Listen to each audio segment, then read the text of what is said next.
Acabamos de ver cómo Ethernet se conecta al medio físico.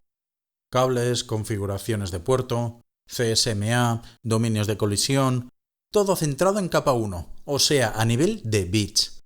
Pero comenté al principio del capítulo que Ethernet iba a caballo entre capa 1 y capa 2.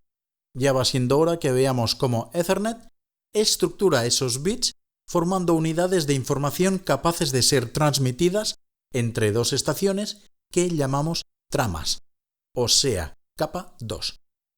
Recordemos que capa 2, enlace, se centra en dar formato a la información para que sea aceptada en la capa 1, como cuando ponemos el remitente en un sobre para que la oficina de correos la acepte. Se ordena la secuencia de bits en tramas con un formato específico que cumple Ethernet. Ethernet es un conjunto de estándares, publicado en 1985 por la IE3, Electrical and Electronics Engineers, organización dedicada a la estandarización de protocolos, bajo el nombre de 802. Este conjunto de estándares empezará con 802 punto algo. O sea que siempre que veáis un 802.x, muy probablemente estéis delante de un estándar para esta tecnología. En Ethernet, la capa física es descrita bajo la 802.3, mientras que la capa enlace es combinación de la 802.2 y 802.3. Cuando creamos una conexión entre dos ordenadores, la información, como comenté en el capítulo de capa OSI, es procesada por cada una de las capas del modelo y entregada a la siguiente hasta que llega al medio físico. En cada capa se cumplen una serie de funciones que agregan el valor añadido específico de esa capa en un proceso que se llama encapsulación. En el extremo remoto, una vez la información transmitida es entregada del medio al nodo receptor, se realiza la función inversa, la desencapsulación. La NIC recogerá los bits y creará las tramas. Luego, como una cebolla, se irán separando la información de las cabeceras de valor añadido de cada una de las capas hasta que a aplicación solo le llegará la información original transmitida. O sea, que cuando mandamos un fichero de música en formato MP3, guardamos en el PC remoto el fichero en sí mismo, sin la información extra de cómo fue tratado por cada una de las capas del modelo OSI. Esa información extra fue insertada en su transmisión y retirada en su recepción. El proceso de encapsulación es simple. A la información se le añade la cabecera propia de cada capa, por lo que se acaba transmitiendo más información que la originada. La información tratada por las capas 7 a 5 recibe el nombre genérico de data y es entregada a la capa 4. Esta añade su cabecera, generando información con el nombre genérico de segmentos. Los segmentos se entregan a la capa 3, que añade su cabecera de red, generando información con el nombre genérico de paquetes y entregándola a la capa 2. Esta añade su cabecera y un remolque de trama, generando información con el nombre genérico de tramas, que es finalmente gestionada por la capa 1, con el nombre genérico de bits. Todo, y que la capa OSI diferencie claramente segmentos en capa 4, paquetes en capa 3, tramas en capa 2 y bits en capa 1, es muy común cometer el error de llamar genéricamente paquete a cualquier unidad mínima de información. Esto es un error, pero por el contenido podemos entender claramente qué es lo que el interlocutor quiere decir, y no es necesario estar continuamente corrigiendo a nuestros compañeros. Centrémonos ahora en la transmisión de la información en las capas relacionadas con Ethernet. Los paquetes viajan de la capa 3 a la capa 2, donde una cabecera y un remolque de trama son añadidos a la información. Esto crea las tramas que son finalmente entregadas en formatos de bits al medio físico, con lo que se termina el proceso de transmisión. Esta secuencia de transmisión sucede en las NIC que conectan los nodos con el medio físico. Es un proceso puramente hardware, que libera las CPUs de los ordenadores de su computación. De manera que cuando hay envío de información, el sistema operativo se ocupa de crear los paquetes hasta la capa 3 y las entrega a la NIC. A partir de entonces se desentiende del resto del proceso, ya que es esta interfaz la que realizará los últimos pasos mediante hardware, sin intervención de la CPU. En el extremo remoto se produce el proceso inverso. En recepción, los bits llegan al medio físico, a la capa 1, formando la trama que se entregará a la capa 2 para que sea procesada. En esta capa se extrae la cabecera y el remolque de trama, quedando los paquetes que pasarán a la capa 3. De nuevo, este proceso es realizado automáticamente por la NIC, sin intervención alguna de la CPU de los ordenadores. Estos solo verán que les llegan paquetes a la capa 3.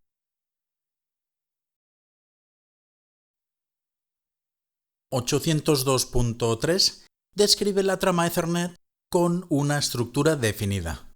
Esta estructura se organiza con una secuencia de octetos como la mostrada, y siempre ha de seguir el mismo patrón. Los 8 primeros octetos son el preámbulo. Es un patrón de bits alternados 1, 0, 1, 0, 1, 0, 1, 0, etc. y acabado en 1, 1. Indica el inicio de la trama Ethernet. Cuando en una red Ethernet se escucha este patrón 1, 0, 1, 0, 1, 0, así durante 8 octetos, y termina en 1, 1, alguien está usando el medio para transmitir una trama con formato 802.3, y la información justo seguirá esta cadena. Esta secuencia sirve también para la sincronización. Como es un patrón alternado puro, hasta el 1, 1 final, el receptor podrá sincronizarse con este mensaje y sabrá dónde empieza y termina cada bit. Siguen 6 octetos llamados Destination Address o dirección destino. Se trata de la dirección física de la NIC, del nodo destino para la información de esta trama. Expandiré más las explicaciones sobre las direcciones MAC, ya que son el factor clave para entender las tramas Ethernet. Por el momento entendamos que es un número único que identifica cada una de las estaciones conectadas a la red. Estos 6 primeros octetos, llamados dirección MAC address destino, identifican pues al receptor legal a quien va dirigida la información que contiene esta trama. Los 6 siguientes octetos son de nuevo otra dirección física o MAC address, pero esta vez del origen. Identifican al nodo que generó esta trama. Siguen 2 octetos llamados tipo o longitud. Estos 2 octetos son un poco curiosos. Si su valor es igual o inferior a 1500, indica longitud. Es el número de octetos que la trama transporta en el paquete de la capa 3. O sea, cuántos octetos hay en esta sección que he marcado como data. Originalmente, Ethernet estaba pensado para que transportara paquetes entre 46 y 1500 octetos en sus tramas. Y con estos 2 octetos longitud se indica su valor exacto. O sea, que cuando el valor es igual o inferior a 1500, las tramas siguen el formato original de Ethernet, por lo que se llaman tramas Ethernet 1. Si el valor de estos 2 octetos es igual o superior a 1536, ya no estamos frente a una trama que sigue el formato original, y estamos en su evolución, por lo que sigue la estructura del llamado Ethernet 2. En este caso, que el valor de los octetos es superior a 1500, no estamos indicando cuánta información transporta la data que nos entregó la capa 3. Ahora indica el tipo de trama. Lo veremos con más detalle cuando explique VLANs. En Ethernet 2, la longitud de la información transportada se ignora y el inicio y fin de la trama se gestiona con un símbolo especial insertado que delimita dónde empieza y acaba. Lo veremos cuando comente las codificaciones. sigue la información propiamente dicha que estamos mandando, el paquete que nos llegó de la capa 3, que siempre será en Ethernet estándar, veremos una modificación a esta regla, de longitud entre 46 y 1500 octetos. Es la información que esperamos encapsular cuando transmitimos y desencapsular para entregar a la capa 3 cuando la recibimos.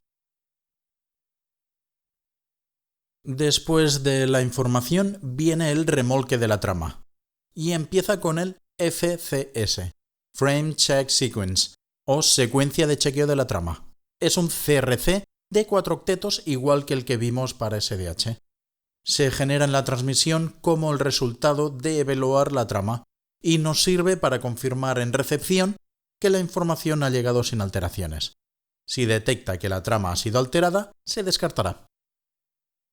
Y para finalizar, un espacio intertrama de 12 octetos. Es un silencio forzoso en el que el transmisor de la trama no puede mandar absolutamente nada y dura el espacio de 12 octetos. Con ello indicamos el fin de trama y dejamos espacio para que otros puedan iniciar sus transmisiones. Si no hubiera este silencio forzoso, una estación que tuviera mucha información a transmitir podría acaparar completamente la red y no dejar que nadie más la usara. Ethernet tiene muchísima flexibilidad. Se amolda a cualquier tipo de mensaje a transmitir. Para ello, destina dentro de sus tramas un espacio de entre 46 hasta 1500 octetos, permitiendo que los paquetes de la capa 3 de este rango sean transmitidos. Entonces, ¿qué pasa si intento transmitir información fuera de este rango? En este caso, en capa 3 se ajustará para adaptarse a las tramas, dividiendo paquetes mayores en porciones de 1500 y rellenando paquetes inferiores hasta alcanzar los 46 octetos. Por ejemplo, si quiero mandar una imagen de 3024 octetos, la capa 3 dividirá el paquete a transmitir en 3 facciones de 1500, 1500 y 24 octetos más 22 para llegar al mínimo requerido de 46. Y con ello, en capa 2, Ethernet añadirá sus cabeceras de 18 octetos y finalizará la transmisión usando 3 tramas consecutivas. Se llama MTU, Maximum Transmission Unit, a la cantidad máxima de información que se pueda transmitir en una trama Ethernet. En el Ethernet más clásico, el MTU es de 1500 octetos, pero como veremos, esta cantidad puede ser modificada. Para algunas aplicaciones, esta división con máximo de 1500 octetos no resulta eficiente. Entonces, se instaura el uso de tramas jumbo. Hay que tener claro que las tramas jumbo no están reglamentadas. No hay ninguna especificación que las regule, por lo que su uso está instaurada de facto, pero no de derecho, por lo que no existe una normativa que estipule su uso. Usualmente el MTU de las tramas jumbo es de 9000 octetos, pero he trabajado con fabricantes que sus equipos aceptan hasta 12000. O sea, que una trama jumbo tiene el MTU modificada a un valor superior a los 1500. En Windows la opción está un poco oculta, ya que no se quiere que el usuario pueda modificar estos parámetros de red. Pero si entráis en las propiedades del adaptador, podéis activar las tramas jumbo bajo las opciones avanzadas. Las tramas jumbo ofrecen un montón de beneficios a las tramas estándar limitadas a 1500, como menor procesamiento de paquetes. Con un solo ciclo se manda muchísima más información. Hay menor fragmentación de la información y se optimizan los recursos de red, ya que con menos paquetes hemos conseguido mandar el mismo resultado. Pero no todo es bonito en las tramas jumbo, y por eso están desactivadas por defecto en Windows. Veamos. Medimos latencia como el tiempo de envío de un paquete. Pues resulta que la latencia de transmisión se ve muy afectada por las tramas jumbo, incrementándose en gran medida.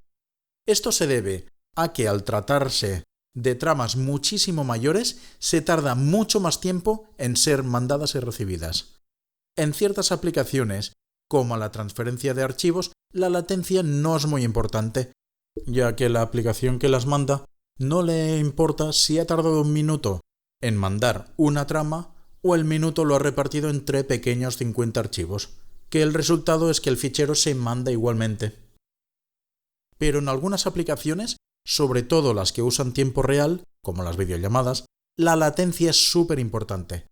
Es muchísimo mejor fraccionar la información en tramas pequeñas que se mandan casi instantáneamente que esperar a que tramas masivas se transmitan y se reciban, ya que obliga a las aplicaciones de orden superior que estén trabajando en tiempo real a parar hasta que cada trama sea completada.